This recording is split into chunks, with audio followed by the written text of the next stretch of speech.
안녕하십니까. 이창근 단장입니다. 이렇게 그 시대가 발전돼서 이렇게 자기 셀카로 찍고 동영상을 급하게 올리는 거에 대한 시대에 태어나서 정말 기쁘다고 생각합니다. 많은 분들이 문자 메시지를 보내주셔서 제 카톡이 여러 번이나 마비가 좀 됐었는데, 어, 많이 질문하신 거에 관해서 연천 땅굴에 대해서 좀 말씀 좀 많이 해달라고 하는데, 연천 땅굴은 이렇습니다. 시작된 게 제 머릿속에 정리돼서 말씀드리면 1995년, 96년에 김영삼 대통령을 제가 직접 만나 뵙고 땅굴에 대해서 모든 설명을 드렸고 직접 레포트를 작성해서 보고서를 드렸습니다. 김영삼 대통령은 어떻게 만나느냐 하면 이태호 선생님이라고 동아일보 해직 기자 출신이고 뭐 여러 신문사의 일간지에 편집국장도 하시고 주관을 하셨던 이태호 국장님이 계셨는데 지금도 저하고 친분을 나누고 있지만 그분이 안현교회 김지길 감독님 그분을 소개해 줬습니다.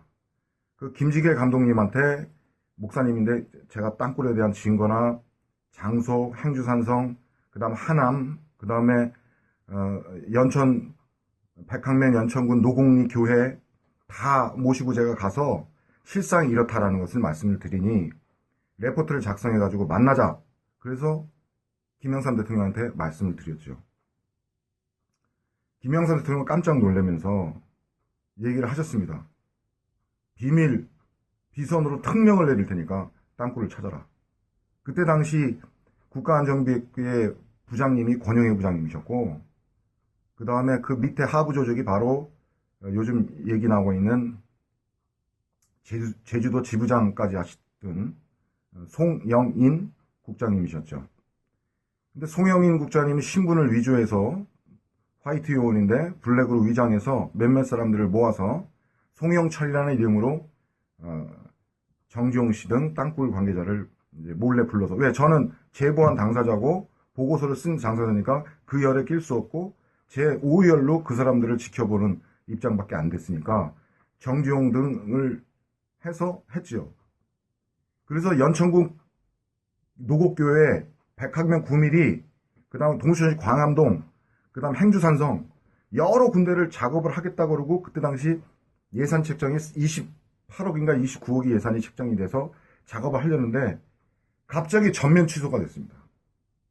다 취소가 되고 선까지 거놓고 절개한 거지 했는데 동춘시 광암동에서 하다가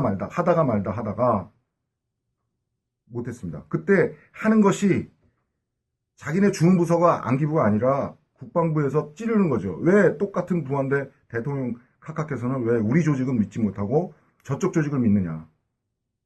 그리고 왜 안기부가 특명이라도 이거는 월권이 아니냐. 별 희한한 합참하고 그 대통령 특명하고 뭐 안 되는 거예요 이것도. 그래도 흐지부지 하다 말다 끊겼습니다. 저는 항의를 했죠.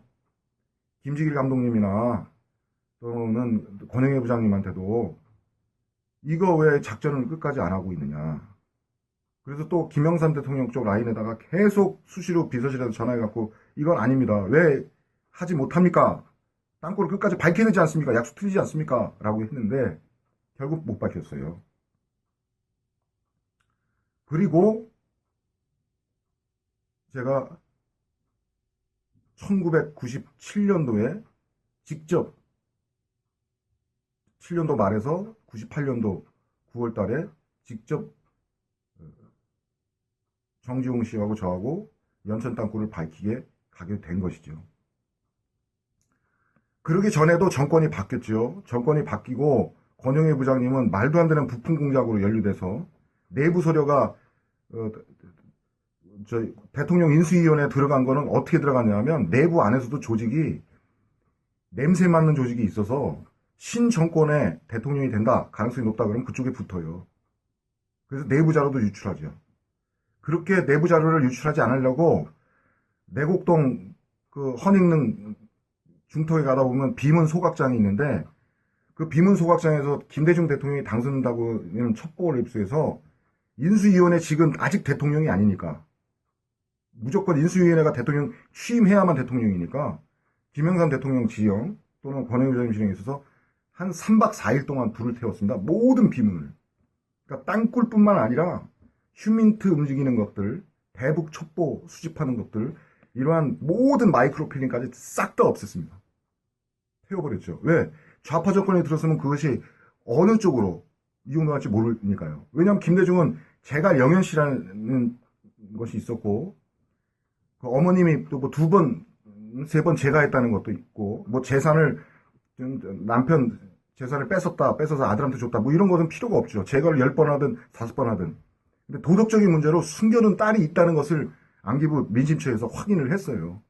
그런데도 그것을 언론에서 받아주지도 않았고 언론에 누가 전달할 사안이 없습니다. 만약에 그게 됐다면, 언론풀이 갔다면 이회창 총장의 아들 둘 병역 비리 문제라는 거, 말도 되지 않은 비리 문제가 더 확대되지는 않았겠죠. 근데 숨겨둔 딸이 있다라는 얘기가 그때도 나왔고, 그 김홍업 씨가 생활비를 보조해주고 규칙적으로 돈 붙여주는 내부 통장도 입수를 했는데, 그것은 말 그대로 수사 근거 기록이나 지시나 검사 수사 지휘에서 움직여진 게 아닌 불법이죠. 어떻게 보면. 휴민트라고 하고 블랙의원이 수집 정보하고 내부에다가 정책 판단 결정자한테 주는 건데, 그것을 활용하는 자는 합법적으로 활용해야 되는데 활용을 못한 거죠. 그러나 반대파는 이회창 총장의 아들 병역 문제를 꺼들어내고 거기에 증언까지 연구로 만들어 놓고 완전히 묵사발을 만든 거죠. 언론은 그것이 더 중요하니까, 반대파니까. 그리고 결정적으로 IMF가 터진 겁니다. IMF가 터지니까 어떻게 돼요? 금융 위헌사고 나오니까 모든 것이 이제 어떤 사건 사고보다도 나라 국가의 흥망성쇠가 달려있던 IMF의 굴욕적인 돈을 지원받은 나라의 정권, 또 그 정권에 연결되는 것이 이회창 총재다라는 의식이, 언론은 플레이가 더 좋았죠. 갑자기 땅굴하다가 옆길을 새는데, 이런 일이 있어서 정권이 바뀌기 전에, 땅굴에 관해서 다시 말씀드리면, 제 친누나의 시아버지 김병재 병무청장 하셨던 그 위원의 동생이 김영기 장군이라고 계셨습니다. 그분은 3군 포병 부장을 끝으로 장군으로 퇴직하시고, 나중에는 정권이 바뀐 뒤에는 ADD 감사위원으로 가셨는데, 사돈 어른이 이제 누나의 시아버지시니까 저를 보고 걱정을 해서, 내가 지금 정권의 실세인 분을 내가 소개해 줄 테니까 만나서 땅굴 문제를 풀어라. 그래서 용사의 집에서 김영기 장군을 소개를 받았죠. 왜냐하면 육사 20기 장군님들하고 저하고는 군대생활을 같이 했었기 때문에 초창기에 많이 하나회 분들을 많이 알아요. 하나회 아닌 비하나회도 많이 알고. 근데 육사 20기 안괄령 장군님, 뭐 또 김무웅 장군님, 그 다음에 이양수 장군님, 다 뭐 우리 3군에 계셨고 수도군단에도 계셨고 6번에도 계셨기 때문에, 육사 20기는 김영기 장군을 용사의 집에서 만났는데 첫 마디가 이랬습니다. 우리 육사 20기는 땅굴에 미친 기수라고 선후배들이 놀리는데 또 땅굴 문제냐. 그래서 김영기 장군님한테 얘기했죠. 사돈의 동생이시니까, 우리 누나야 친누나의 작은 시아버지시니까 땅굴 문제가 이렇고 이렇습니다. 그 다음에 김웅 장군이 말씀하신 게 맞고, 윤영일 과학기술 보좌관님이 말씀하신 게 진실합니다. 육사 동기시니까 그분들을 어떻게 성격인지 알 거 아닙니까? 그러니까 김영기 장군이 뭐라 그러냐 하면, 태혁 장군님이 저보고, 미스터리, 이 팀장이 만나야 할 사람이 있다. 누굽니까? 그게 바로 천용택 의원이었어요.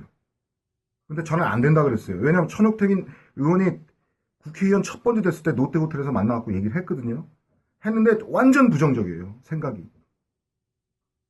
그런데 김영기 장군하고 둘도 없이 친한 선후배가 아닌데, 김영기 장군이 아니다, 내가 말하면 천용택 의원이 들어줄 거다. 알았습니다. 그래서 2주일 있다가 연락이 와서 해병대 골프장에서 우리 골프 치고 있으니 골프장으로 오든가 아니면은 직접 집을 찾아가라. 얘기를 다 해놨다. 그래서 제가 양지마을 17동 양지마을 분당의 17층에 사시는 집에 기다렸다가 만났죠. 만난 게 저녁 11시 50분에 만났어요. 헤어진 게 몇 시에 만났냐? 새벽 2시에 헤어졌어요. 그 2시간 반 동안 제가 천용택 의원님한테 다 얘기를 했어요. 그 다음에 저쪽의 인맥에 이태호 형님이 김대중 대통령 후보 정세분석 비서관이었고, 그 다음에 또 우리 누구나의 시아버님 김병재 의원도 수석 비서관이셨고, 그 다음에 이희호 여사님은 이씨 종친회에 또 인맥이 있어서 그쪽에 라인이 있었고, 그래서 모든 우리 분석을 들었습니다. 그런데 얼토당토하게 국방부 장관을 강창성 후보를 대고 있고 천용택 후보가 빠져 있었어요. 우리의 모든 인맥을 총동원해서 말씀드리고 DJ에게 천용택 예비역 중장 의원이 국방부 장관이 되는 게 맞다라고 아웃사이드에서 계속 윗분들이 얘기를 해줬죠. 그리고 천용택 장관 집에서 3시간 동안 얘기를 했어요. 제가 요번에 국방부 장관으로 천용택 의원님이 국방부 장관이 되십니다. 99.9% 장관이 되시니까 장관님이 되시면 더도 말할 필요 없어. 연천군 9mm, 백합 9mm를 절개해 주시고, 아니면 행주산성, 그 다음에 국사봉, 제가 말씀드렸던 청와대 라인, 그게 왜 탄현이죠. 아쿠아랜드 위니까, 원당리니까. 거기 3군데에 무조건 시추 말고 절개를 해 주십시오. 그러면 여한이 없겠습니다. 그리고 그 당시 98년도 그러니까 인수위원회가 되고 장관이 아직 선정되지도 않았을 때 천용택 장관한테 내가 말씀을 드렸고, 그때 이 말씀도 드렸습니다. 그들이 땅굴이 발각이 되면 서해 5도를 공략할 것이다. 그리고 동해에는 잠수함을 띄울 것이다. 그리고 전방에는 국지전으로 모든 병력이 전방에 모이게끔 할 것이고, 나머지는 지상군들은 게릴라전으로 모든 땅굴로 쏟아나와서 일시에 점거할 것이다. 즉 우리의 군심을 서해 5도나 동해안에 쏟게 하고 전방 국지전 유발해서 전방에 페바 알파브라고 차리에를 집중시키게 하고 후방으로 나와서 모든 걸 일거시에 점령할 것이다 라는 스케줄, 그러니까 폭풍 작전 1호, 걔네들은 풍산이라고 하는데 우린 진돗개가 있죠. 거긴 풍산기입니다. 풍산 1호 폭풍작전, 이 북한의 개요를 레포트로 써서도 설명드리고 천용택 장관한테 말씀드렸어요. 근데 천용택 의원이 그때 집에서 뭐라고 했냐면 허허 웃으면서 나보다 훌륭한 사람 많은데 내가 정말 장관 되나? 장관 됩니다.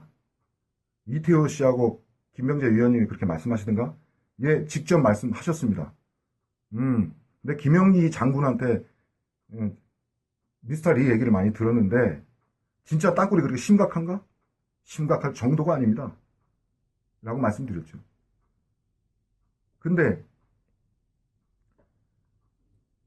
천용택 장관이 뭐라 그랬냐면 내가 장관이 되면 정말로 당신들 말대로 국방부 장관이 내가 되면 절개해주지 뭐.